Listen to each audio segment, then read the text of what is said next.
Bueno, bienvenidos a todos. Sí, acabo de prender ahí de nuevo también Facebook, Instagram. Bueno, hoy vamos a hablar sobre el tema de los experimentos médicos, ¿sí? Si se puede hacer experimentos con seres humanos, si no se puede, cuál es la lógica, cuál es la visión judía, algunos problemas que tiene esta situación. Lo primero que vamos a hacer es tratar de repetir algo que vimos la vez pasada, así que los que estuvieron lo repasamos, ¿sí? Y lo volvemos a ver, pero igual vamos a tratar de agregar algunos conceptos para que no repetir. El tema es que no se puede entender en general el judaísmo si uno no entiende estos conceptos. Y me refiero ahora al concepto de dilema.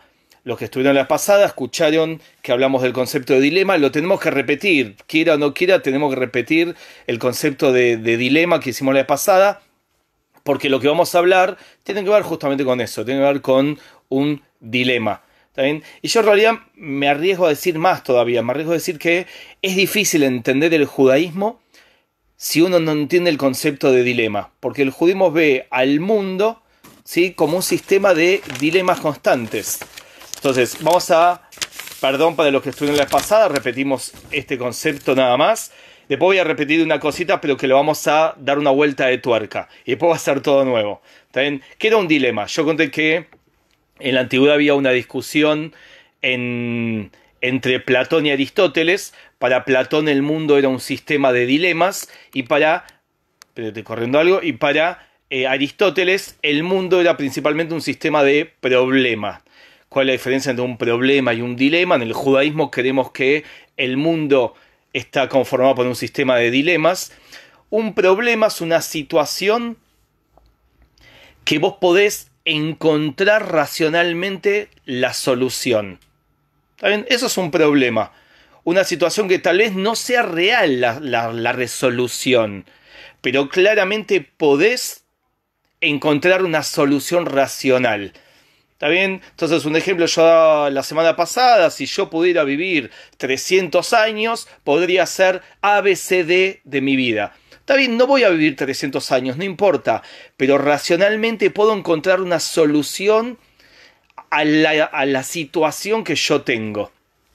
Eso es un problema. Si yo tuviera tanta plata, tantos millones de dólares, podría hacer tal cosa. No los tengo y lo más probable es que no los tenga. Sí, o no sé, después les paso mi número de cuenta y si alguno quiere ayudar, no me ofendo. ¿También? Pero no los tengo y no los voy a tener. Pero no importa, pero puedo encontrar la solución a la situación en la cual vivo. ¿También? Un ejemplo que me daba Betina la semana pasada cuando terminamos la charla, me decía que ella le da muchas veces a sus alumnos, es: vos tenés un celular y se te rompió el celular. Eso es un problema, no es un dilema. ¿Está bien? Tal vez no tenés la plata para comprarte otro celular, tal vez no querés comprarte otro celular, no importa, pero claramente cómo se soluciona: se te rompió un celular, lo reemplazás. Así veía el mundo Aristóteles y así después ve el mundo en general el catolicismo, como un sistema de problemas. El judaísmo vemos al mundo como un sistema de dilemas. Y esto es mucho más complejo, porque, como explicábamos la semana pasada, un dilema es una situación en la cual dos valores que para vos son sumamente importantes, en algún momento entran en conflicto. Y estás obligado a resolver, porque vos podés decir, bueno, ok, tengo dos valores que entran en conflicto, pero bueno, no importa, yo sigo adelante. No, la vida te impone a que por algún motivo tenés que resolver esta situación. ¿Sí? Viene tu hijo, tu nieto chiquito y te pregunta, no sé, ¿cómo se hacen los bebés? Y ahí yo siempre digo lo mismo, la respuesta que ahí yo hago es: vayan a hablar con mamá, que ella se lo va a explicar. Pero más allá de eso, vos ahí no sabés cómo resolverlo. Suponete, porque te ves estar en una edad donde no podés explicarle. Entonces usamos mentiras piadosas. ¿Sí? Antiguamente era la cigüeña o el repollo o no sé qué, y hoy muchas veces lo explicamos con papá le da una semillita a mamá y explicamos algo por el estilo. Para tu sistema de valores, vos ahí tenés un choque entre la verdad y la responsabilidad. No le contás la verdad de lo que para vos es tu verdad, porque ejercés la responsabilidad, y muchas veces es al revés. ¿ok? Pero el dilema siempre te queda la sensación amarga, una sensación incómoda de que algo estás dejando de lado, porque un valor tuviste que dejar de lado. Un dilema, vuelvo a decir, que es como Platón veía el mundo, es un sistema en el cual dos valores que para vos son muy importantes los dos, entran en conflicto. Doy un ejemplo de nada que ver. La semana pasada me invitaron de la Bnei Brit a dar una charla sobre dilemas en Israel, la sociedad israelí y la relación de Israel con la diáspora. Y una de las cosas que yo contaba es que la sociedad israelí tiene un dilema muy importante, ¿sí? Entre lo que es el valor de la democracia y el valor de ser un Estado judío. Muchas veces choca la democracia con un Estado judío, porque desde el punto de vista democrático deberíamos permitir que cualquier persona sea primer ministro de Israel. Pero desde el punto de vista de un Estado judío, obviamente puede ya ser incómodo, molesto, que el primer ministro de Israel no sea un judío. Pero ahí tenemos un choque entre el valor de tener el único Estado judío y el Estado de Israel, que es la expresión política del pueblo judío, y la democracia. Hay que limitar la democracia para mantener el concepto del Estado judío. ¿Está bien? Ahí tienen otro ejemplo de dilema. Ahora, en el caso nuestro, ¿sí? El dilema con experimentos con seres humanos, tengo un mosquito por acá dándome vuelta. El dilema, tenemos muchos, pero uno de los dilemas que tenemos en hacer experimentos con seres humanos es si es posible sacrificar a una persona por el bien de muchos. Esta pregunta surgió con la Revolución Francesa, ¿sí? Cuando surge lo que llaman la filosofía política o la filosofía ética. Antes no existía esta pregunta. ¿Por qué no existía? Porque todas las vidas no valían lo mismo. No valía lo mismo la vida de un esclavo, un soldado, o la vida del rey. Entonces, ¿se podía sacrificar la vida de un esclavo o de alguien de clase baja para salvar al rey o a alguien de la corte del rey? Sí, por supuesto. Después de la Revolución Francesa, donde todos tenemos derechos y obligaciones, surge la pregunta esta: si es posible sacrificar, o hasta dónde se puede sacrificar a un individuo para el bien de la sociedad, para el bien de todos, ¿sí? Para el bien de la mayoría. Esperen que me están haciendo algo con la cámara. Ahí me cortaron la cabeza. Ahí estamos. Bueno, seguimos. Entonces ahora sí quiero volver también a algo. Esperen que me hizo lío esto. Esperen un segundo, no se me escapen, que se me cayó el celular y no sé qué tengo que tocar acá para volver a verlos.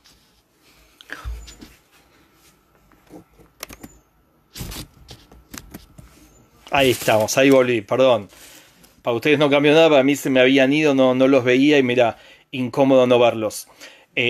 Quiero volver a algo que sí vimos la vez pasada. Los que no estuvieron la vez pasada no se preocupen. Y los que estuvieron la vez pasada tampoco, porque voy a repasar, pero vamos a complejizar el tema. Yo conté la semana pasada, y de nuevo, el que no estuvo no tiene por qué preocuparse, que para el siglo XVIII, siglo XIX, hubo un momento, un debate, una discusión muy fuerte entre un filósofo inglés llamado Jeremy Bentham y Kant, Emmanuel Kant, por el otro lado, o también del otro lado podría estar Locke, John Locke, ¿sí? Para Bentham se podía sacrificar una persona en pos del grupo. Para Bentham lo más importante, para Jeremy Bentham lo más importante es el grupo. Y se puede sacrificar un individuo en pos del grupo. Para Emmanuel Kant, con la idea de su imperativo categórico, no se puede. Entonces yo de pasada daba un ejemplo que ahora lo quiero volver a dar, pero vamos a darle una vuelta de tuerca para hacerlo más complejo. Yo de pasada contaba un ejemplo que cuentan los alumnos de Bentham para entender cuál es su idea. Bentham pone un ejemplo para que se entienda, ¿sí?, cuál es su visión del mundo. Él dice, va un micro, ¿está bien? Va un micro por el... Esperen, me están poniendo algo acá. Hay micrófonos abiertos, me están viendo si se puede silenciar los micrófonos. También, porfa, si pueden silenciar los micrófonos, así así todos pueden escuchar bien. Vuelvo a esto entonces, para entender la tensión esta entre ser individuo y el grupo. Como a veces hay tensión, es un dilema, el bien del individuo y el bien del grupo. ¿Está bien? Entonces vuelvo a Benham. Benham, los alumnos de él dan un ejemplo. El ejemplo es el siguiente, para entender su visión del mundo. Él dice, va un micro con 50 pasajeros por una ruta de solamente 2 carriles, uno de ida, uno de vuelta. Y a los costados hay precipicio. Y de repente el chofer se da cuenta del micro que se quedó sin frenos. ¿Está bien? Se quedó sin frenos y ve, cuando levanta la vista, que sobre su carril hay 5 obreros arreglando el piso. Y en el carril de al lado, que sería de los que vienen para el otro lado, no viene ningún auto, pero hay 3 obreros arreglando el piso. ¿Sí? La pregunta que hacen los alumnos de Benham es qué es lo que él debe hacer. Si él sigue en su carril, está sin frenos, mata a 5 obreros. Si se va al carril de al lado, mata a 3 obreros. Y si se va para uno de los 2 costados, se cae para el precipicio y se muere él y las 50 personas que están en el micro con él. Entonces la respuesta de Benham es clarísima, que él dice, ¿sabes qué? Tenés que matar a los 3 obreros, porque el bien general, el bien del todo, de la mayoría, es más importante que el bien individual. Acá lo más importante es el bien de la mayoría. Entonces, si vos en tu carril matabas 5 obreros, en el otro matás 3, y si te vas al precipicio del micro, mueren 50, tenés que matar a 3. Para Benham se puede sacrificar al mínimo de personas por el bien del todo. Hasta ahí contamos la vez pasada. Ahora yo quiero complejizar la idea de Benham, que no lo hago yo, lo hacen sus alumnos. Supónganse que esta ruta tenía un puente peatonal. Y del puente peatonal había 2 personas. 2 personas. Una de las 2 personas es un genio de la física, es un experto en física. Y el otro es una persona que está ahí simplemente parada mirando. El experto en física se dio cuenta que viene un micro que se quedó sin frenos. Y que se dio cuenta que hay 3 opciones. O que el micro se vaya, ¿sí?, para uno de los costados, entonces se va a caer por el barranco y mueren los 50 habitantes, las 50 personas pasajeros del micro. O mata a los 3 obreros de un carril, o mata a los 5 obreros del otro carril. Este experto en física se dio cuenta. Pero también se dio cuenta este experto en física que si él agarra a la persona que está al lado de él, en el puente peatonal, y lo tira en un momento exacto, esta persona va a impactar contra el micro, por supuesto se va a morir, pero el micro se va a frenar y no va a morir ninguno de los obreros, ni los que estaban en el carril 3 obreros, ni los 5, ni es necesario pegar un volantazo. Los alumnos de Benham preguntan si esto es válido, si se puede agarrar a esta persona y tirarla para evitar que mueran o 5 o 3 o 50 personas. Y la respuesta de Benham y sus alumnos es que sí. Para Benham, el bien o lo ético lo da el mejor resultado. El mejor resultado de algo es lo que te demuestra que eso fue bueno. Para Benham, el bien es el mejor resultado. Se puede matar a esta persona para salvar a los demás. Para Immanuel Kant y para el judaísmo, esto es una locura. ¿Por qué es una locura? Porque la situación previa que estábamos antes, que hay 3 obreros, 5 obreros y 50 personas en el micro, son todos parte de la situación, por así decir. Los 2 que están en el puente son pasivos, están por afuera de esa instancia. Ellos no están participando. Los obreros y los que viajan en el micro están corriendo cierto riesgo, porque eran parte de la decisión. Ahora, matar a otra persona no es correcto para Kant. No es correcto para Kant. No importa el resultado, lo importante es que tu procedimiento haya sido correcto. No importa el resultado, tal vez el resultado es un desastre, pero vos tuviste que haber hecho los pasos correctos. Y esto es una discusión muy importante en filosofía, porque todos a priori lo primero que decimos es no, bueno, estamos de acuerdo con Kant, el bien, esto, lo otro, pero en la práctica, la sociedad no funciona así. La sociedad funciona mucho más como Benham que como diría Kant o como opina el judaísmo. ¿Sí? La mayoría, y esto lo vemos en el comercio, muchas veces pensamos que todo es válido con tal de lograr una venta. O lo vemos en la televisión, cualquier cosa es válido para lograr un punto más de rating. Hace unos años atrás escribí un libro apasionante, un artículo apasionante, que era la tinelización de la sociedad argentina. Se hablaba como Tinelli, pobre, no tengo nada en contra de Tinelli, pero el artículo hablaba como Tinelli lo que hizo fue, con tal de ganar rating, hizo que todo esté permitido en la televisión, ¿sí? Hizo la televisión algo muy bajo, muy chabacán, estigmatizando mujeres, personas, haciendo un montón de cosas, ¿sí? Que no tenían sentido, le bajó la calidad a la televisión argentina y eso después empezó a pasar a la sociedad, donde con tal de un punto de rating o un punto de lo que sea, todo es válido.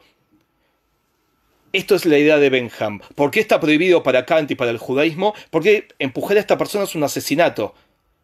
Los 3 obreros de un carril, los 5 obreros del otro, o si el chofer decide irse al precipicio, ellos son parte de la situación. Los del puente son pasivos, no son parte de la situación. Siguiendo esta lógica, ¿sí? Benham, ¿qué diría? Hay 5 personas que necesitan trasplantes de distintos órganos. Uno necesita de riñón, otro de pulmón, de hígado, ¿sí? De lo que sea. En el razonamiento de Benham se podría matar a un inocente que está pasando por la vereda para darle los órganos a estos 5.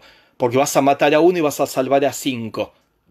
Para Kant, esto es el imperativo categórico y así opina el judaísmo, esto es un asesinato. Los 5 que están enfermos es una situación dada. Vamos a tratar de salvarlos. Pero no se puede salvar matar a este uno para salvar a estos 5.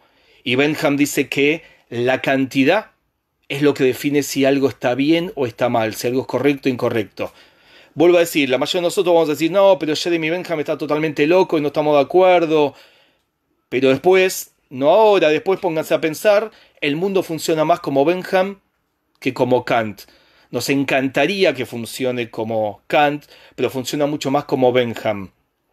Y esto tiene que ver con lo nuestro, ¿sí? Con lo de experimentos con seres humanos. Algunas personas que me escribieron estos días me decían, ¿se puede hacer experimentos con seres humanos? Sí, obvio que se puede. Está claro que se puede. La pregunta es, ¿cuáles son los límites?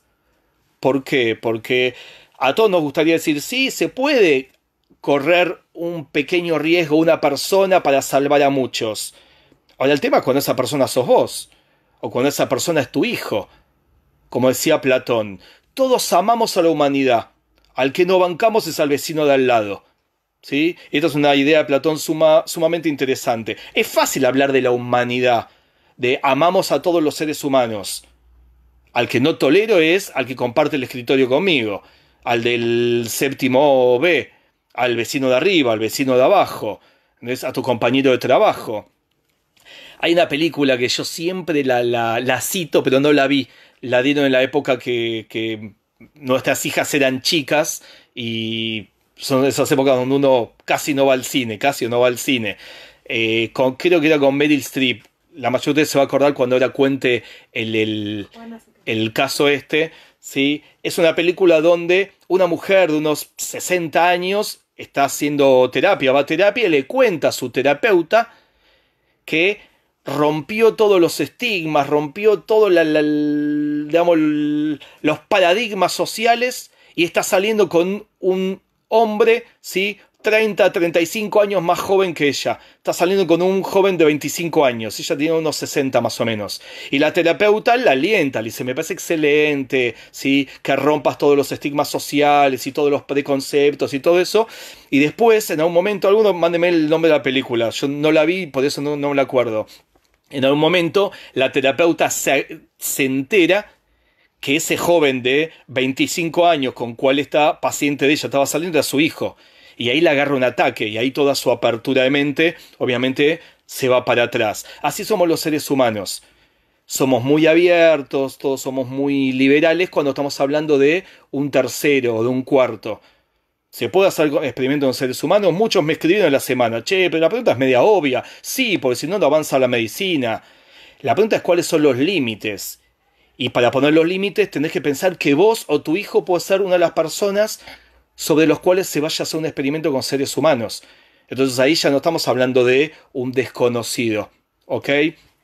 Y la otra instancia que uno tiene que... Acá me están diciendo... Rachel quiere preguntar algo, que lo mandes en el chat, así después lo podemos contestar o lo leemos en voz alta. También al chat de Zoom, no sé dónde estás. Prefiero si estás en Zoom o... ¿Está bien? Bueno, volviendo a esto, entonces, uno de los conceptos importantes... Volvés a decir, a repetirle a Rachel, que por favor que escriba por el chat. Rachel, me están diciendo que te diga, Rachel que estás en el Zoom, que escribas por el chat el comentario, la pregunta que querés hacer, así después la podemos leer o podemos ver de qué se trata. ¿Está bien? Acá la pregunta de experimentos con animales, después lo decimos, que es un tema en sí. ¿Está bien? Después tal vez hago una mención de eso porque es un tema también importante que da para otra charla. Pero vuelvo a esto. Otro de los conceptos también importantes desde el punto de vista de la filosofía judía es que no todo lo que es científicamente posible es ético, es bueno.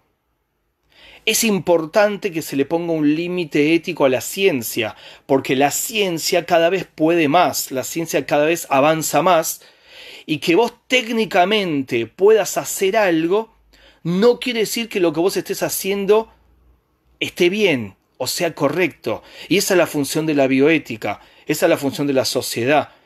Definir, y no de los científicos, de la sociedad, definir en qué sociedad queremos vivir. Si queremos vivir en una sociedad donde la ciencia marca y hace todo lo que técnicamente puede, o le ponemos a la ciencia algunos límites éticos, porque no todo lo que se puede es correcto. Pero pensalo como vos, como ser humano. Vos hay un montón de cosas que podés, pero no todo lo que podés técnicamente hacer o prácticamente hacer es correcto y no lastima a otros. Y esa es otra de las funciones, ¿sí?, de la filosofía judía. Y otro concepto que vimos la vez pasada, y que ahora también quiero volver a decir, porque no se puede entender el judaísmo sin el concepto de dilema y sin el concepto de a priori y a posteriori. En hebreo se llama Milejadjila u Bediabad, que yo expliqué la pasada, son conceptos judíos que después los toma el derecho romano. Digo, por si hay algún abogado, lo habrá alguna vez tal vez, ¿sí?, escuchado. A priori quiere decir antes del caso hay una opinión, pero después de analizar el caso, porque el judaísmo es casuístico, cada caso no hay ley judía de lo filosófico, sino que hay reglas. Y después de analizar el caso, se ve que se hace. La regla es que no se debería comer jamón. Ahora, después de analizar el caso, hay muchas veces donde sí. La regla es que la vida es sagrada. Ahora, después de analizar el caso, hay situaciones donde, por ejemplo, en defensa propia, donde uno puede tomar la vida del otro para defenderla de uno. Y no deja de ser sagrada la vida. ¿Está bien? Entonces, a priori, se pueden hacer experimentos con seres humanos y a priori evitamos. A priori la idea es intentar no hacer experimentos con seres humanos. Ahora, a posteriori, no nos queda otra. Porque si no hacemos experimentos con seres humanos, no hay posibilidad de que la ciencia, la medicina pueda avanzar. Porque, por más que también hay que poner límites, y ahí me lo preguntan algunos, también hay que ponerle límites a qué experimentos con animales se puede hacer.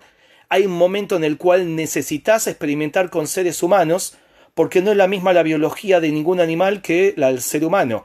El mono se puede parecer mucho, algún médico veterinario me va a ayudar, hay algunos órganos del cerdo que dicen que son muy parecidos a los del ser humano, pero no son los mismos.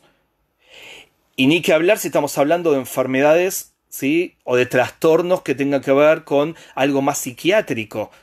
¿Cómo hacemos experimentos para poder encontrar medicaciones psiquiátricas con animales?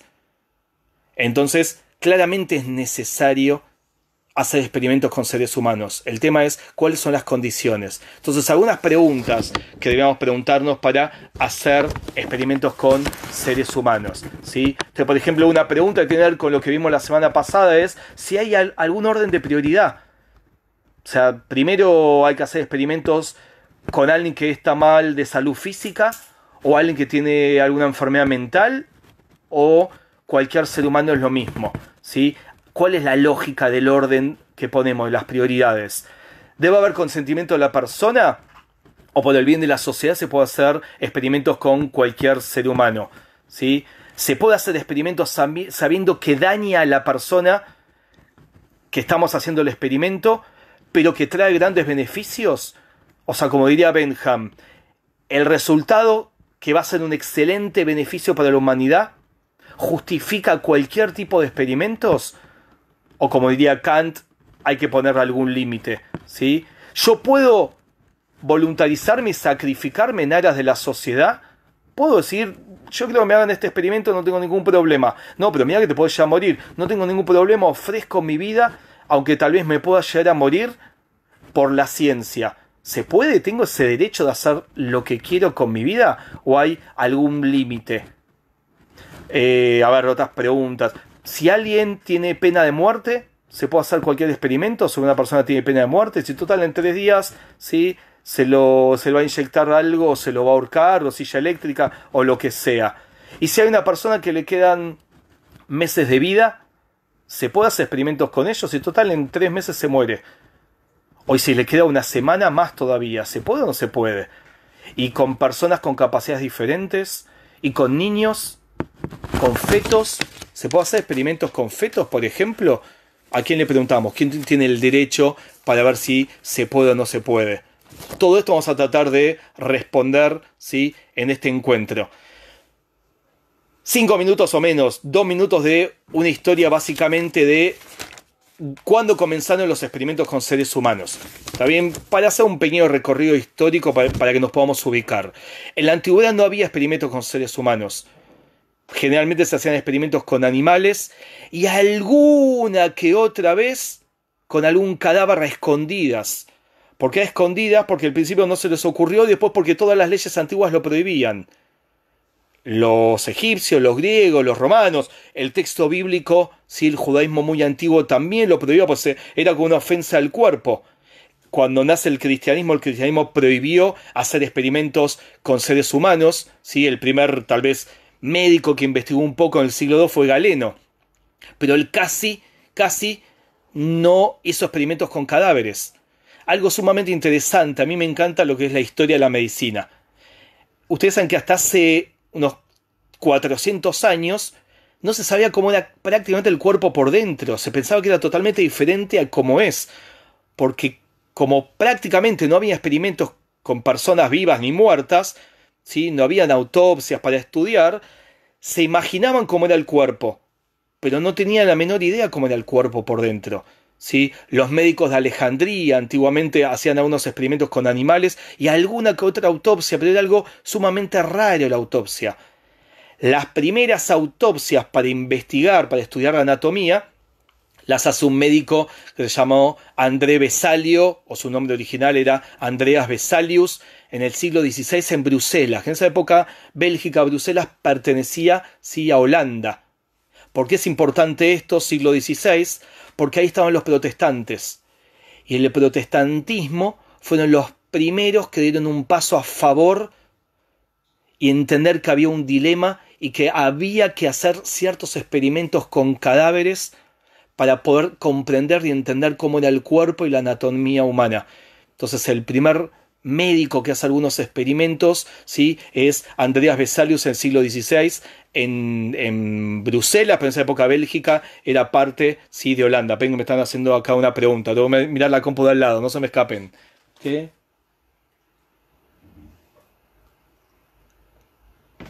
Acá Guille Blucherman, que es médico, cirujano plástico, la pasada ya le recomendé, él me dice que la palabra experimentos médicos es muy fuerte, que deberíamos hablar de investigaciones médicas. Guille, tenés toda la razón, yo puse a propósito experimentos para hacer un poquito más de ruido, un poquito más de marketing, pero es cierto, no son experimentos, experimentos suena, sí, Frankenstein. ¿Sí? Es cierto, el Guille 100% lo está diciendo, estamos hablando de investigaciones médicas y todo esto es en pos, obviamente, de un avance y en pos del ser humano. 100% de acuerdo, Guille, con lo que está diciendo. Se me va a escapar la palabra experimento, pues siempre lo escribí así. Y después, si quieren, les puedo recomendar un artículo que escribí sobre el tema de experimentos con seres humanos. Pero es verdad que no es experimentos, son investigaciones con seres humanos. ¿Está bien? El famoso cuadro, quiero un ejemplo, porque es de la época de Andreas Vesalius, el famoso cuadro de Rembrandt, ¿sí?, el de lección de anatomía, tiene que ver con esto. Lo que está mostrando es algo así asombroso. En ese momento, no me acuerdo el nombre del médico, porque Rembrandt ahí retrata a un médico, está escribiendo justamente, dibujando. Esperen que me está escribiendo alguien más acá, que me están diciendo que lea, no puedo leer y esto y lo otro, así que bueno, ahí estamos.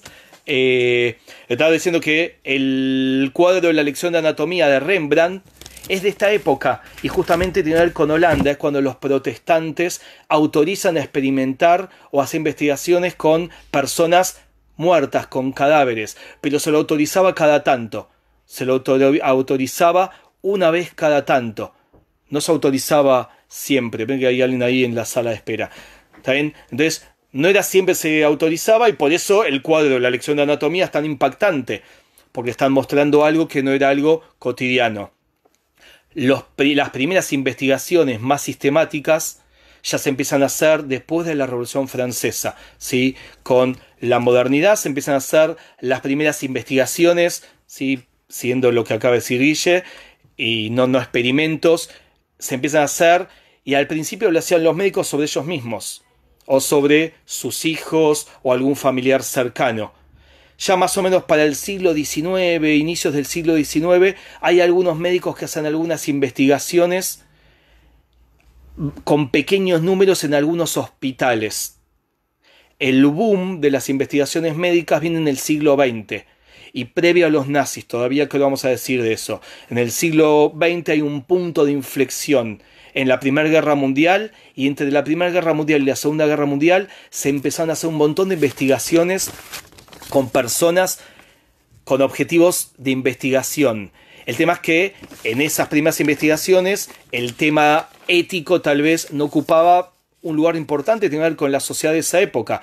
Entonces generalmente las investigaciones en la Primera Guerra Mundial y entre la Primera y la Segunda se hacían con presos, se hacían con soldados, se hacían con personas con deficiencia mental, con capacidades diferentes, ¿sí? Y no importaba el consentimiento de la persona, se los hacía sin preguntarle a la persona.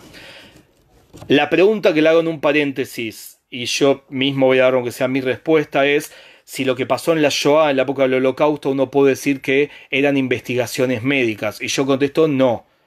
Para mí no eran investigaciones médicas. Lo que pasó en la Shoah era aprendizaje por medio del asesinato. Claramente, por más que investigaban, por más que tal vez descubrieron algo o buscaban algo, lo que pasó en la Shoah, ¿sí?, fue aprendizaje por medio del asesinato. No, eso no es investigación médica.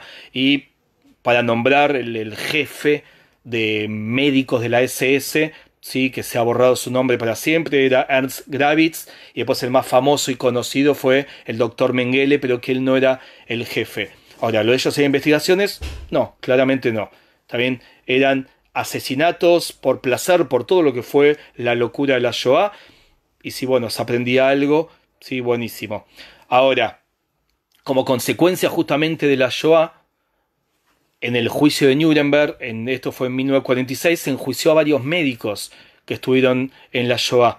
Y una de las conclusiones, algunos tuvieron pena de muerte, otros tuvieron prisión, cárcel perpetua, pero una de las conclusiones que se sacó del juicio de Nuremberg es la necesidad de que haya algún código de ética para proteger a las personas de las investigaciones médicas y ponerle algún límite a la ciencia y ponerle algún límite, ¿sí?, a los científicos en general.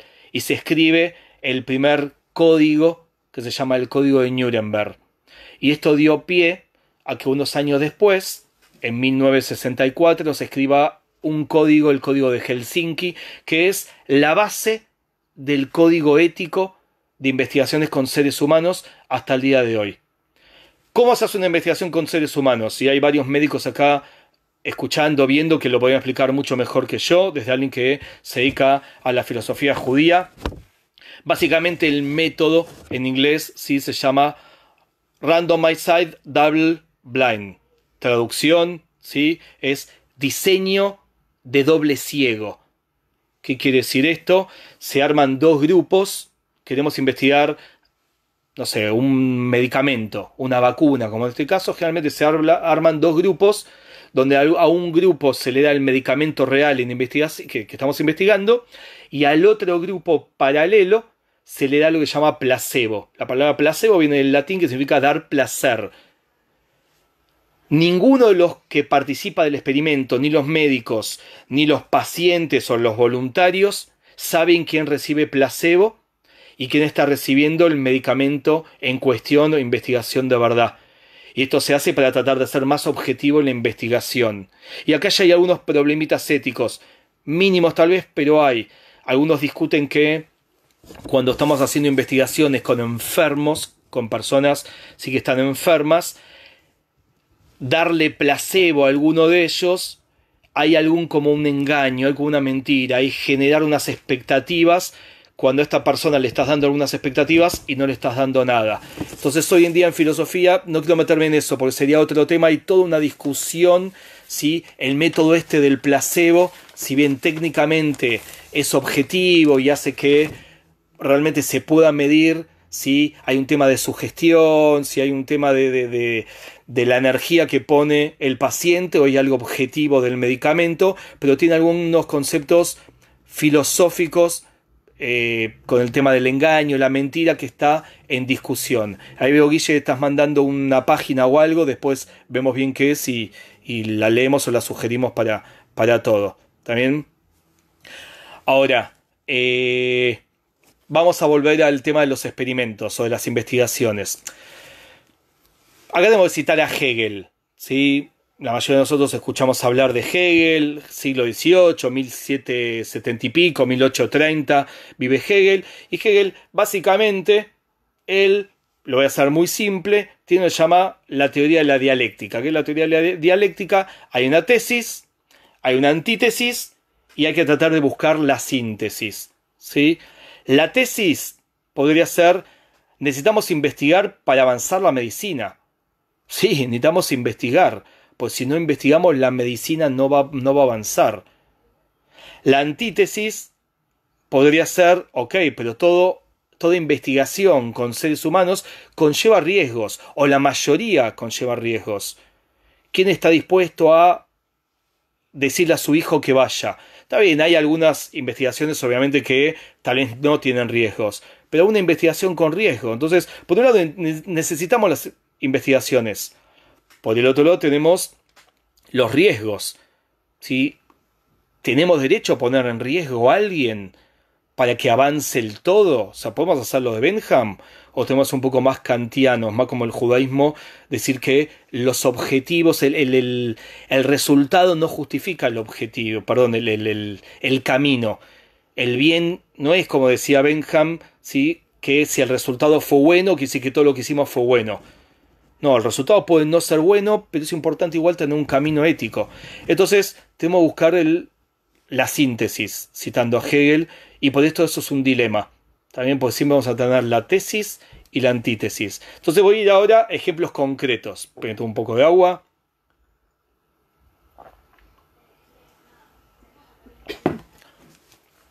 Quiero ir a ejemplos concretos. ¿Qué opina del judaísmo de ejemplos concretos? ¿Sí? La primera pregunta va a ser si se puede hacer experimentos con una persona enferma que está con riesgo de vida.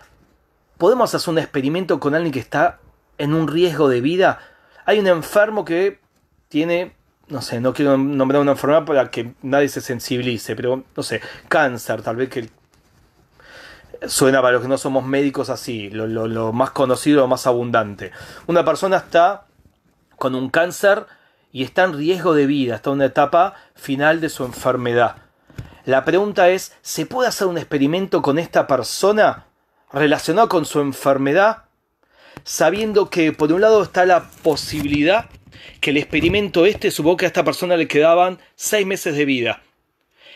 Este experimento puede lograr que esta persona pase a tener 2 años de pronóstico de vida, o 5, o hasta lo podría curar. Pero por el otro lado, hacer este experimento, esta investigación con esta persona, podría acelerar el proceso y hacer que en vez de 6 meses de vida, después, como consecuencia de lo que hicimos con la persona, le quede 1 mes de vida. O inclusive morir en el momento de la investigación por lo que estamos haciendo. Entonces, ¿es válido? ¿Se puede hacer un experimento, una investigación médica en esta situación? Una persona le quedan 6 meses de vida, que podríamos extenderle su probabilidad, su cantidad de tiempo de vida, o hasta curarlo, pero que por el otro lado podríamos acelerar su muerte o hasta matarlo, ¿sí?, en la investigación.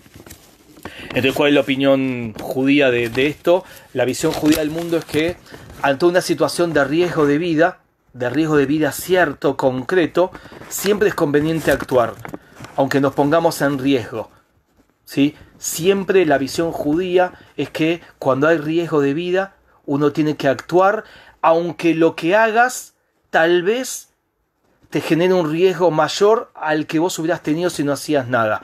Tal vez la situación sea mayor. Entonces se puede hacer experimentos o investigaciones con una persona que dije recién que le quedan 6 meses sabiendo que se lo puede salvar o que se puede extender su vida, pero que también está el riesgo de acortarlo, que muera en la investigación. Judaicamente sí, con algunos peros. El pero es, está permitido, pero no está obligado. Y esto es importante. La decisión la va a tomar el paciente. Judaicamente se puede, el médico puede hacerlo, pero no puede obligar al paciente. El paciente va a decidir si quiere arriesgarse o no quiere arriesgarse. Después también tiene que estar corroborado, sigo en esta idea, ¿sí?, que le queda X tiempo de vida. Y la mayoría de los filósofos judíos dicen de 1 año a menos. Si a una persona se le diagnostica que le quedan 5 años de vida, la mayoría de los filósofos judíos no autorizan este tipo de experimentos, porque 5 años, en algún sentido, es bastante tiempo. Y en el camino pueden surgir otras cosas, investigaciones menos riesgosas, algún tratamiento menos invasivo, algo que pueda hacer que a esta persona se le den más años de vida o hasta se lo cure. Entonces, se puede, pero no podemos obligarlo. El paciente es el que decide. Se puede siempre y cuando le queda menos de más o menos 1 año de vida. Se puede si la experiencia tiene que ver con la enfermedad. Si vos estás enfermo de cáncer, según esta idea, y te quedan 8 meses de vida por tu enfermedad de cáncer, no podés hacer un experimento, o sí, pero sería otra condición que lo vamos a ver dentro de unos minutos. No podrías hacer un experimento que te ingrese en un alto riesgo de vida sobre otra enfermedad que nada que ver, sobre el COVID-19. Estamos hablando que podés jugártela en algún sentido si la investigación en la cual vos te estás ofreciendo o vos aceptás cuando el médico te lo propone con tu decisión, tiene que ver con tu enfermedad. Y hay una probabilidad de que esta investigación te salve a vos. No estamos hablando de que genere algún medicamento o algo a largo plazo. ¿Está bien? Y también se puede, ¿sí?, si no hay otros tratamientos. Y principalmente si la probabilidad de salvación es mayor al riesgo. O sea, si está en una etapa muy experimental, realmente bajo la condición esta no se permite. Entonces, lo resumo: una persona que está enferma y que le quedan 8 meses de vida, se puede hacer un experimento, una investigación, siguiendo lo que me corrigió con criterio Guille, se puede hacer una investigación que por un lado podría alargarlo, salvarle la vida, pero por el otro lado podría cortarlo, matarlo en la investigación, sí, con lo que dijimos. Sí, solamente si él lo decide, no está obligado. Sí, si la probabilidad de éxito de la investigación es mayor, ¿sí?, a la probabilidad de fracaso de la investigación. Sí, si no hay otros tratamientos. Y sí, si la investigación tiene que ver con algo de su propia enfermedad. Voy a otro caso y después intento leer todos los comentarios y preguntas que están haciendo, ¿sí? Acá me preguntaron si por su amor o si el amor de salvar, entre comillas, al próximo, al otro. Vos no podés, ya lo vamos a ver, pues un caso que vamos a ver más adelante. Vos podés ponerte en riesgo para salvar a otros, pero siempre y cuando el riesgo ese, ¿sí?, sea un riesgo con bajas probabilidades. El ejemplo concreto que da la tradición judía es: vos vas caminando por la playa, y ves que se está ahogando una persona. ¿Podés meterte a salvarlo? Si vos te metes a salvar, hay un riesgo de que vos también te ahogues, o que el mar te tire para adentro y vos no puedas salir. Sí, no solo que podés, sino que estás obligado, porque el riesgo, la probabilidad de que eso suceda es menor a la probabilidad de que vos lo salves. Entonces, ¿podés? Sí podés. Ahora, estás caminando por la calle y hay un incendio terrible. Y hay una persona adentro. Y los especialistas, los bomberos te dicen, no hay cómo entrar. Cualquiera que entra acá y pisa del otro lado del umbral de la puerta, el piso ese se cae 5 pisos para abajo y te prende fuego. ¿Podés entrar? No, no podés entrar. Acabo de dar 2 extremos a propósito. O sea, judaicamente podés ponerte en riesgo para salvarle la vida a otro, y principalmente cuando el otro está en riesgo de vida, que se está ahogando, pero siempre y cuando tu puesta en riesgo tiene más probabilidad de que salgas vivo de que te mueras. Si lo que estás haciendo es una misión suicida, por así decir, no podés ponerte en riesgo para salvar al otro, porque no se puede elegir ninguna vida por otra, incluyendo la tuya. Uno como padre estaría dispuesto a dar la vida por sus hijos, pero judaicamente no se puede. Ninguna vida es elegible por encima de otra. ¿Está bien? Otra situación. Recién hablamos con enfermos. A ver. Espere un cachito, me están diciendo. Algunos se estaban quejando. Ahí estamos. Que no se leía bien. Bueno, sigo. Otra situación. Estamos ahora hablando con investigación con un enfermo que no tiene riesgo de vida. No hay riesgo de vida. Una persona tiene una enfermedad que tiene sufrimiento, tiene dolor, pero no hay riesgo de vida. Entonces la pregunta es si se puede hacer investigaciones, ¿sí?, con estas personas. ¿Y cuál es el dilema? El dilema es, ¿se puede hacer una investigación con alguien que tiene una enfermedad sin riesgo de vida? Que por un lado la investigación podría curarlo y sacarle la enfermedad, o sacarle el sufrimiento, o sacarle el dolor que tiene esa enfermedad, pero por el otro lado podría empeorarle el dolor, el sufrimiento, hasta podría ponerlo, ¿sí?, en riesgo de vida, hasta podría matarlo. Vuelvo a plantear, una persona tiene una enfermedad sin riesgo de vida, pero sufre, tiene dolor, le molesta, incómodo. La pregunta es si se puede hacer una investigación con esta persona sabiendo que hay una probabilidad de que la investigación le saque el dolor, le saque el sufrimiento, o hasta tal vez lo cure, pero por el otro lado existe el riesgo que la investigación le aumente el dolor, le aumente el sufrimiento, o hasta lo transforme en una enfermedad mortal, o hasta que muera, ¿sí?, en la investigación. Y acá, como buenos judíos, hay diferentes opiniones. Recuerden algo que también contamos la vez pasada. En el judaísmo es una cultura pluralista. No hay lo que se llama infalibilidad papal. La infalibilidad papal en el catolicismo es que el papa es infalible. Para el catolicismo casi todas las situaciones son problemas, porque esto lo define el papa de última con sus asesores, y lo que él define es la palabra del catolicismo.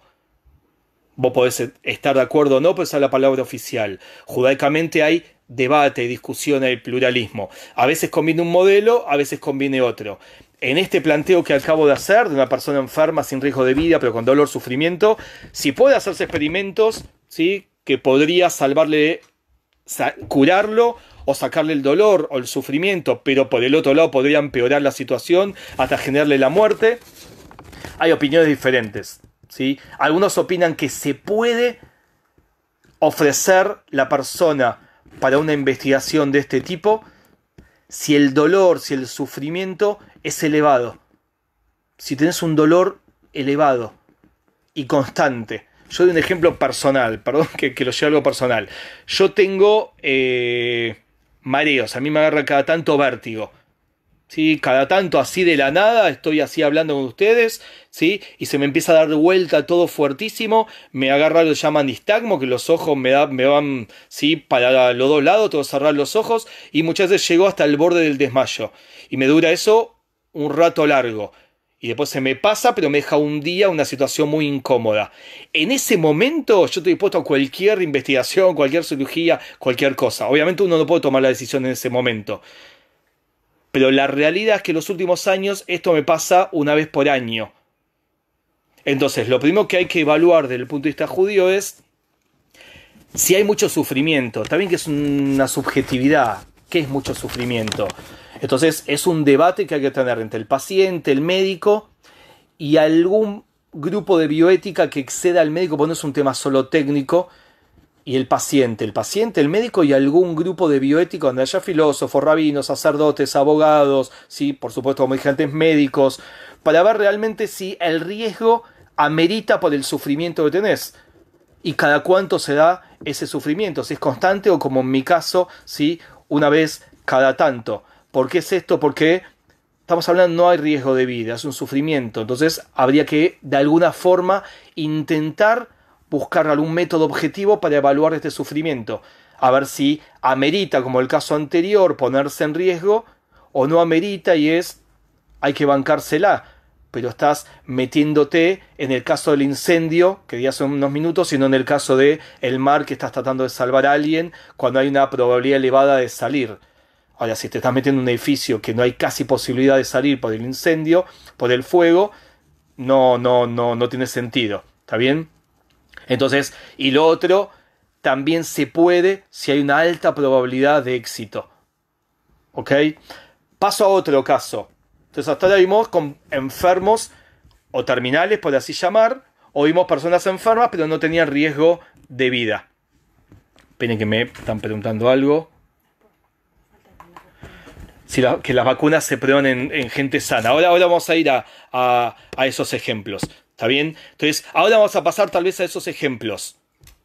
Entonces, otro caso. Hasta ahora hablamos de personas enfermas. La pregunta es, ¿se puede hacer investigaciones en un voluntario sano donde no se espera ningún daño, ¿sí?, en la persona, solo la incomodidad y el tiempo perdido? O sea, ¿se puede hacer investigaciones médicas sobre alguien? Yo voy a un lugar y me ofrezco. No tengo ningún problema, no tengo ninguna enfermedad, nada. E inclusive, en principio, lo que se va a investigar no genera nada. O sea, el único problema es el tiempo que voy a perder y la incomodidad del momento, de que me pinchen o algo. ¿Se puede? Sí, judaicamente está totalmente permitido. Hasta es más, la pregunta de la filosofía judía, en este caso es si estamos permitidos o si estamos obligados. Usando terminología judía, si es una mitzvah, si es un precepto, ofrecerse como voluntario en investigaciones médicas que no hay riesgo o el riesgo es prácticamente muy bajo. Y muchos establecen en este momento del otro lado, y me encantaría que podamos estar debatiendo y esto hacerlo físicamente, o sea, presencialmente, pero bueno, ya va a pasar esta situación, porque este es un lindo momento para abrir un debate, porque las veces que yo enseñé esto, muchas veces la gente me dice, no, bueno, pero vos no podés obligar a alguien, o sea, está permitido, vos no podés obligar a alguien, ¿sí?, a que haga un experimento o que se ofrezca para hacer una investigación, aunque no haya riesgo o el riesgo sea muy bajo. Y acá voy a citar la opinión de un filósofo judío que se llamaba Hans Jonas, ¿sí? Hans Jonas fue un amigo de Hannah Arendt. Estamos hablando de un filósofo del siglo XX, de la época de la Shoah. Y él, hablando de este tema, decía cosas sumamente interesantes. Decía, a veces hay que salir de esto y mirar la misma situación desde otro punto de vista. Él logró conocer el Estado de Israel. Y él decía, ¿y en qué difiere que el Estado obligue a la gente a que una vez por año, una vez cada 5 años o una vez en tu vida, ¿sí?, obligatoriamente tenga que hacerte experimentos o participar de una investigación médica con un riesgo muy bajo, a que el Estado te obliga a hacer el ejército, la tzava? A uno dice, no, bueno, pero hay riesgo. Sí, está bien, por supuesto. Hay riesgo en la subsistencia del Estado de Israel. Pero acá, por el otro lado, hay riesgo en la subsistencia humana. Necesitamos investigar el COVID-19. Entonces, según Hans Jonas, el Estado tiene derecho a obligarte. Al igual que, doy un ejemplo mucho más tontito, al igual que el Estado argentino tiene derecho a obligarte a que seas presidente de mesa, ¿sí?, en las elecciones.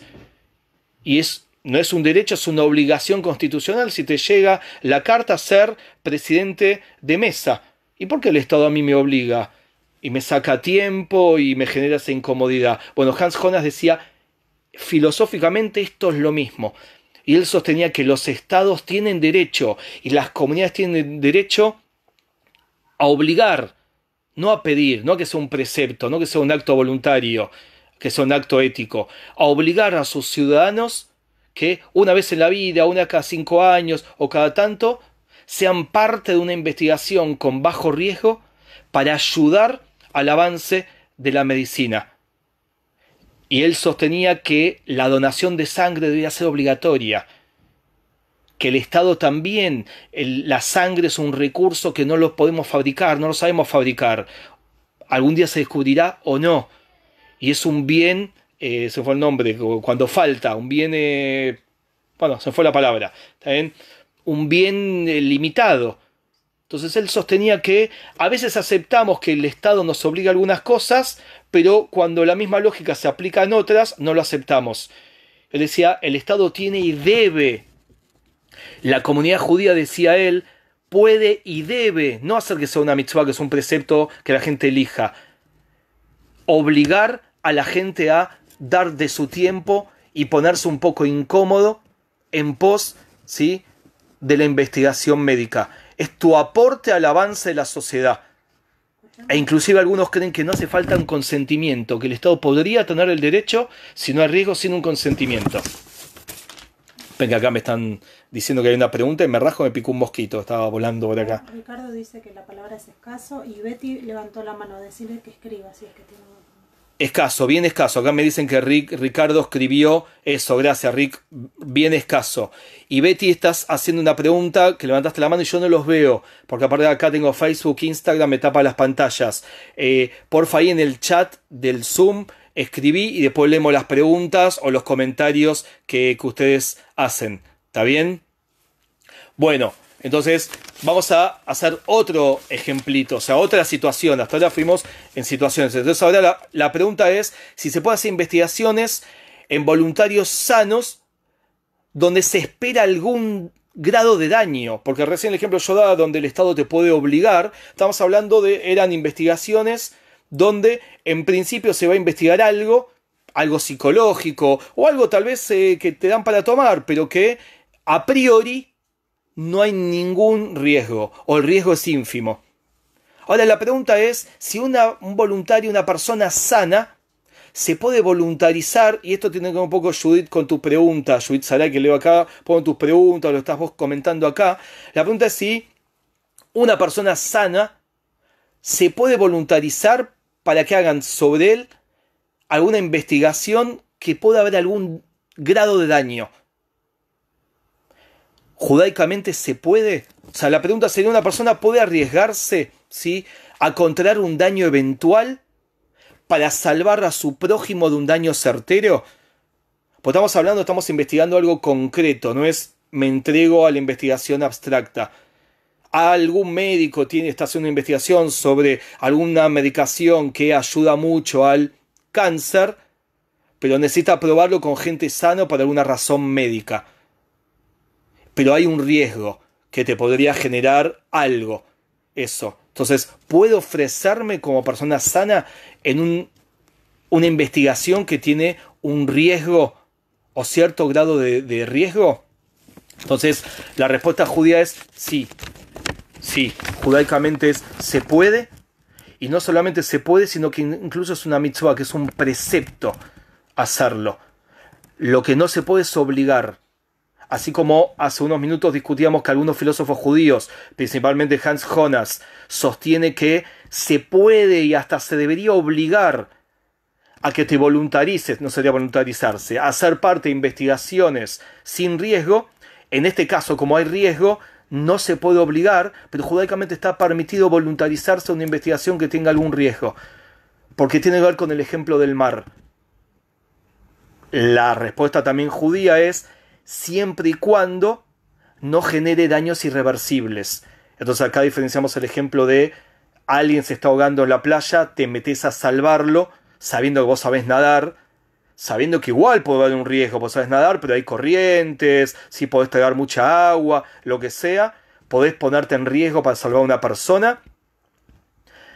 Pero si este ejemplo se transforma en el ejemplo de el edificio en llamas, donde... Esperen un segundo que no me corten, porque tengo acá al lado el Instagram que a la hora se corta y se cortó. Así puedo seguir con Instagram. Esperen, no se me vayan. Estamos viendo algo, no se vayan. Tengo que escribir lo que hicimos.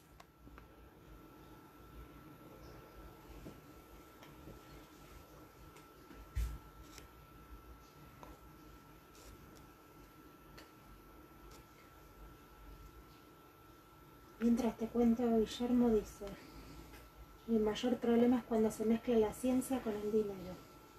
Las patentes cambiaron mucho la historia de las investigaciones médicas, lamentablemente. Bueno, ahí estamos, ahí se enganchó de nuevo el Instagram. ¿Sí? Temas técnicos, el Instagram a la hora se corta, perdón.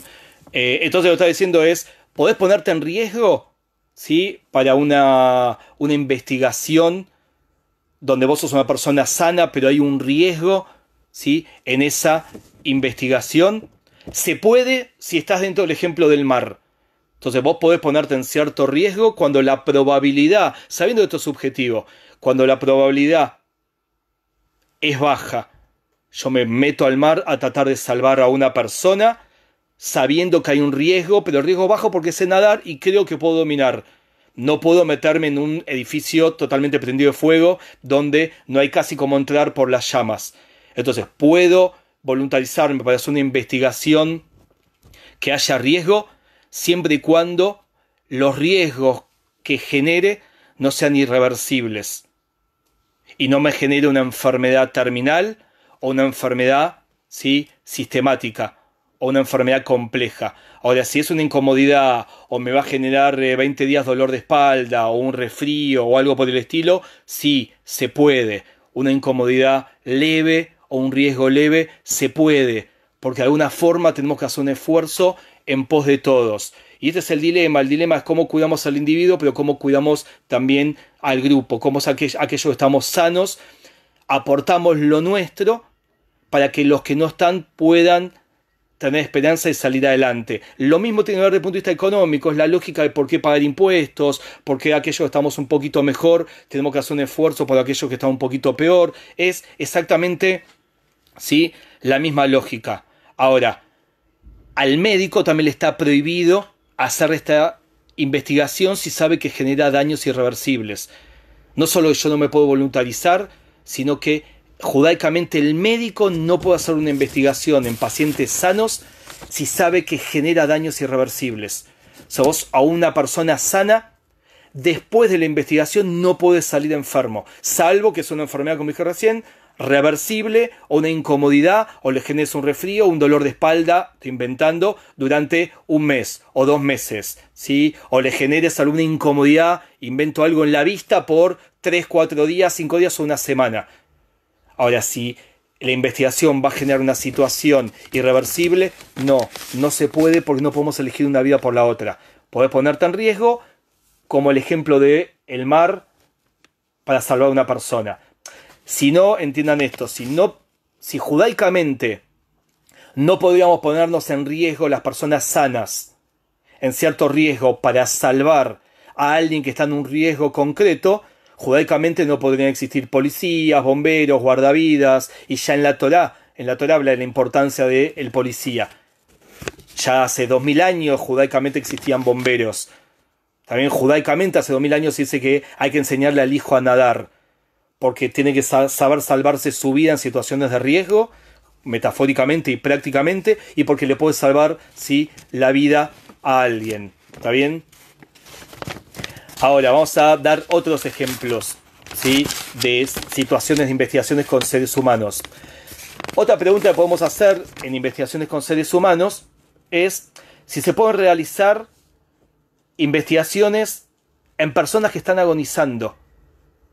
Si se puede realizar una investigación de alto riesgo en alguien que está agonizando, y judaicamente es un gran dilema. Es un dilema. En principio, sí o sí, tiene que ser el consentimiento de la persona, eso está claro. Y si la persona está inconsciente, no se puede. Y acá hay distintos filósofos. Hay filósofos que dicen que no, y algunos filósofos dicen que sí. La gran mayoría dicen que no, porque por más que esté agonizando, cada minuto de vida es vida. Y todo instante de la vida vale exactamente igual.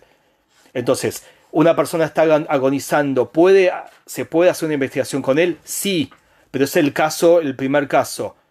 Siempre y cuando se crea que esa investigación le puede extender la vida o generarle una cura, sabiendo que hay un riesgo de que lo mate o le acorte la vida. Ahora, si estamos seguros que esta investigación le va a cortar el tiempo de vida o lo va a matar, pero nos va a dar una información muy importante, judaicamente no se puede. Por más que la tentación científica pueda ser muy interesante, judaicamente no se puede porque es un asesinato. Estamos, sí, asesinando. ¿Está bien? Te vamos a hacer rápido para no hacerlo largo y no aburrirlos. ¿Se puede hacer investigaciones con presos? Con personas que están en las cárceles. Ahora está todo el despelote de los presos. Y judaicamente el preso es un ciudadano más. Se puede, al igual que todo lo que vimos hasta ahora. Si es voluntario, se podría si él quiere. No podemos obligarlo. Si está enfermo, se puede, bajo todas las condiciones que explicamos hasta ahora. ¿Pero por qué es importante esto? Porque hay muchos países que autorizan hacer investigaciones con presos y la regla no es igual que la de cualquier otro ciudadano. Tienen una regla distinta para los presos. Lo que judaicamente no se puede es tentar al preso con algo que lo haga decidir por un factor que no sea el propio de la investigación. O sea, no podemos decirle, si sos parte de esta investigación, te bajamos 3 años la pena. No, algo así no se puede. ¿Por qué? Porque es algo coercitivo. Lo estás obligando. Él tiene que poder decidir como cualquier ciudadano por los factores médicos. O porque hay algo de eso que le interesa. Pero no que le diga vas a tener salidas transitorias o te vamos a bajar la pena si vos aceptás ser parte de una investigación médica. Y algunos ejemplitos más, así no lo hago tan largo. ¿Se puede hacer investigaciones con condenados a muertes? Recién hablamos de presos. Ahora alguien que se lo condenó a muerte y la semana que viene va a ir a la silla eléctrica. ¿Se puede? Quiero decir que en algunos estados de Estados Unidos, obviamente los que hay pena de muerte, se permite cualquier tipo de investigación siempre y cuando la persona obviamente lo autorice, ¿sí? Incluso hay filósofos que dicen que, y mirá, se le dio pena de muerte, se le dio la semana que viene como se le podría haber dado hoy. Está estos días, entre comillas, viviendo, ¿sí?, de regalo. Ahora, desde el punto de vista judío, no. Desde el punto de vista judío, se lo juzgó, se le dio pena de muerte. Igual un día podemos hablar, no hay pena de muerte en el judaísmo. Hay, pero es impracticable. Hago un paréntesis, el judaísmo hay pena de muerte porque en la Torá había y no podemos contradecir la Torá, pero los rabinos hace 2000 años del Talmud le pusieron tantas limitaciones sin complicaciones que filosóficamente hay, pero en la práctica es impracticable. O sea, en la práctica no hay pena de muerte, salvo con asesinos de la Shoah. Y es el caso de Eichmann, que se lo agarró, ¿sí?, acá en la Argentina. ¿Está bien? Pero si no, no hay pena de muerte en la práctica, ni en el Estado de Israel, ni en el judaísmo. Entonces, con un condenado a muerte, ¿se puede hacer investigaciones? Hay estados que lo aceptan, judaicamente no. Judaicamente es como un doble asesinato. Estoy hablando de una investigación con un alto riesgo que probablemente lo mate. Ahora, en esa semana de vida, si quieres hacer una investigación, entra en la misma lógica que todo lo demás. Lo que no se puede es hacer una investigación que le generaría algo irreversible o le generaría una enfermedad por más que le quedan 2 horas de vida. Se puede hacer, vamos cerrando, investigaciones con tejidos de una persona o con un miembro de una persona, tuvieron que cortarle, amputarle un brazo, ¿sí?, o con sangre, le sacan sangre a una persona o un tejido o la amputaron. ¿Se puede hacer alguna investigación? Sí, se puede judaicamente, pero con el consentimiento de la persona. Y esto también es importante porque en muchos lugares se hacen investigaciones sin el consentimiento de la persona. Y la sangre judaicamente es el alma de la persona. Y ese brazo, por más que esté fuera del cuerpo, el brazo es de la persona. Entonces se puede, pero con la autorización de la persona. Una vez que se amputó el brazo o se sacó un tejido o algo, no pasa a ser del hospital, de la clínica, del médico, de quien sea.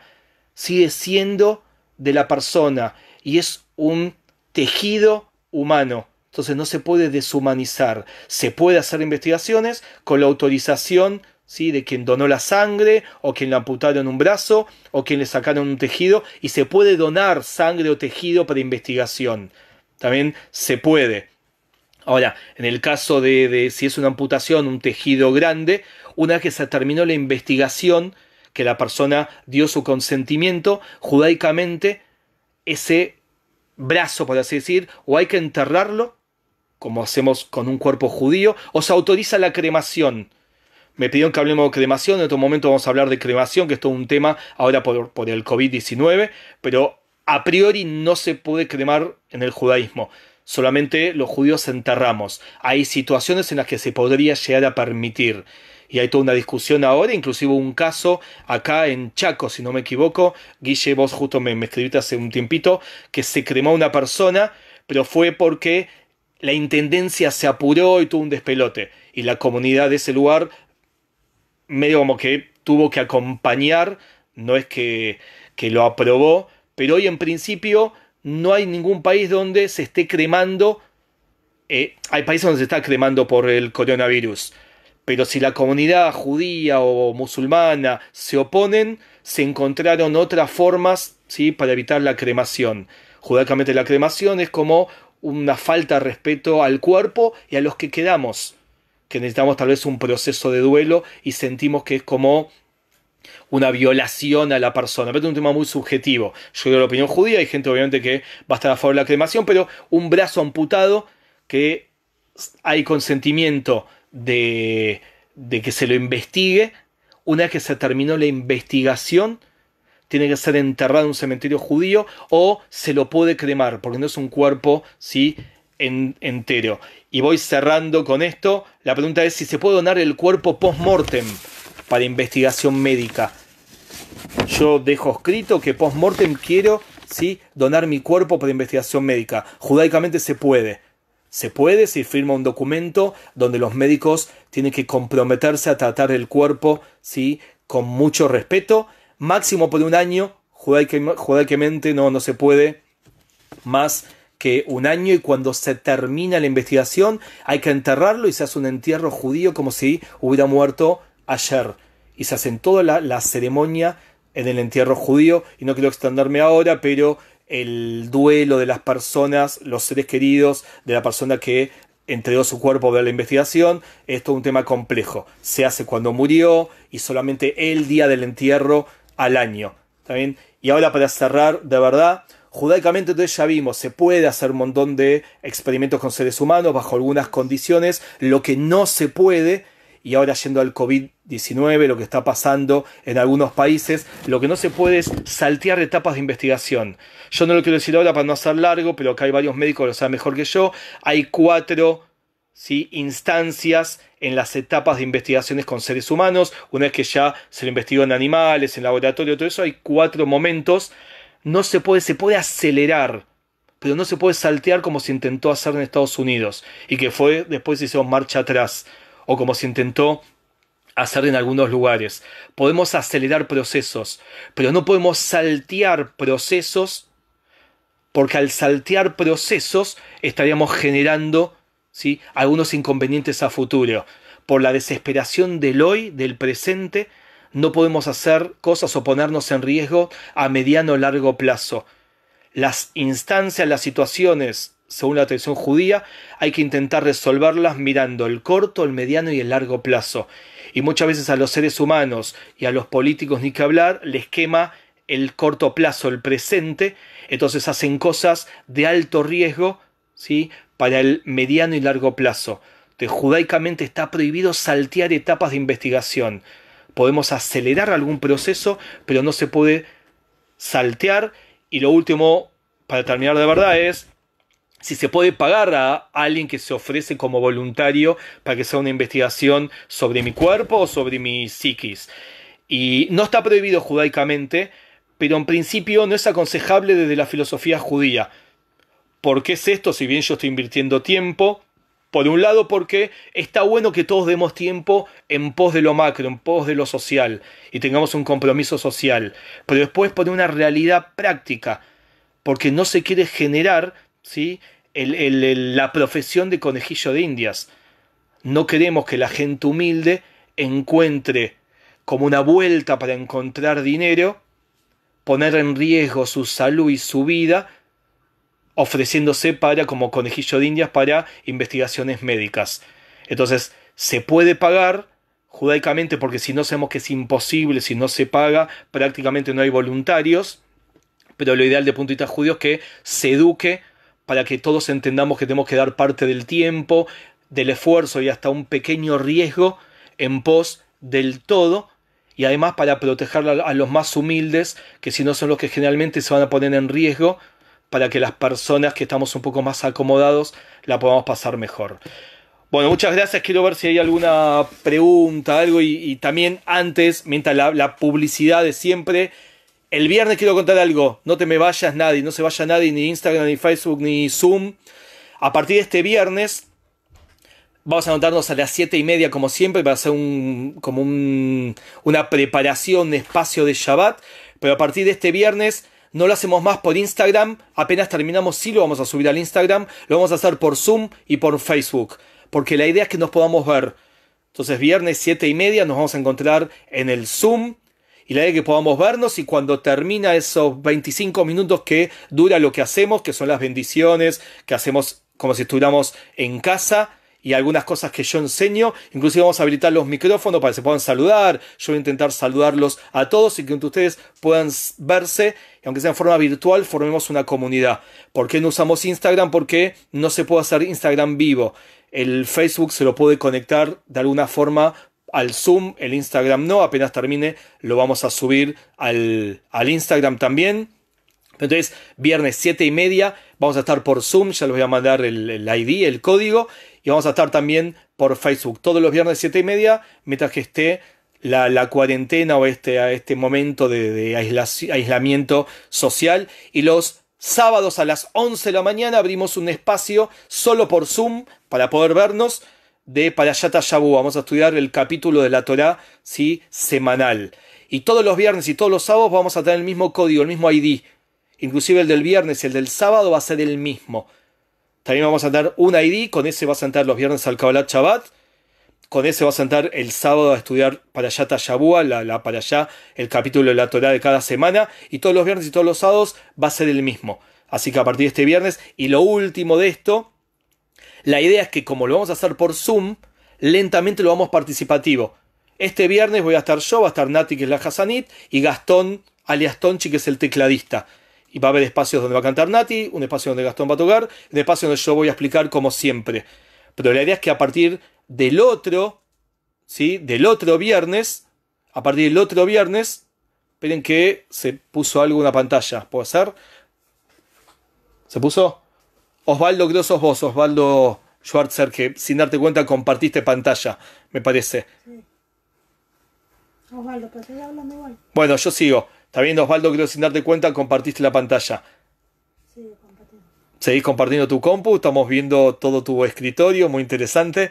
Pero bueno, sigo esto para cerrar. Bueno, yo estaba diciendo... esto, que la idea es que lo hagamos participativo. Este viernes lo hacemos Nati, Gastón y yo. Ahora, a partir del otro viernes, la idea es que alguno de ustedes cante el Kiddush, otro de sus casas, con el micrófono abierto, hagan la brajá de la jalá. Alguno de ustedes, si quiere, puede explicar algo de la parashá, o algo que quiera comentar, o lo que sea. La idea es que lentamente tengamos los viernes ese pequeño espacio comunitario organizado de antemano. ¿Está bien? Vemos si hay algunas dudas, preguntas, comentarios. El nombre de la película, Secretos Compartidos. Me dicen el nombre de la película que yo conté de la terapeuta, la psiquiatra, que es Secretos Compartidos. Yo no, como no la vimos, pero sí me acuerdo de esa etapa. Bueno, yo tengo un artículo que escribí sobre esto, sobre experimentos con seres humanos. Si a alguien le interesa, me escribe y yo se lo mando, está bien, por mail o algo, si les interesa tener un resumen un poco de lo que hablamos. Y después veo si puedo leer lo que escribieron en Instagram y en Facebook. Y si hay alguna pregunta o algo, veo si lo puedo contestar. Y si no, los comentarios inclusive los pueden leer entre ustedes. El martes que viene no vamos a estudiar. Vamos a tener un espacio de amasado de jalá. ¿Está bien? El martes que viene en este horario no tenemos estudio, tenemos amasado de jalá para hacer algo un poco más relajado y más práctico con los chicos de juventud y un poco más masivo. Y en 2 semanas, el otro martes, hoy es martes 5, el martes 19, vamos a seguir con temas de bioética y solamente veamos aborto, eutanasia, genética, trasplantes, donación de órganos. Así que el martes que viene, amasado de jalá. Y el otro martes, en 2 semanas, martes 19, seguimos con algunos temas de bioética. ¿Está bien? Bueno, muchas gracias para todos. Sí, buenas noches. Y gracias y nos vemos. Chau, chau para todos. Chau, chau. Apagamos esto.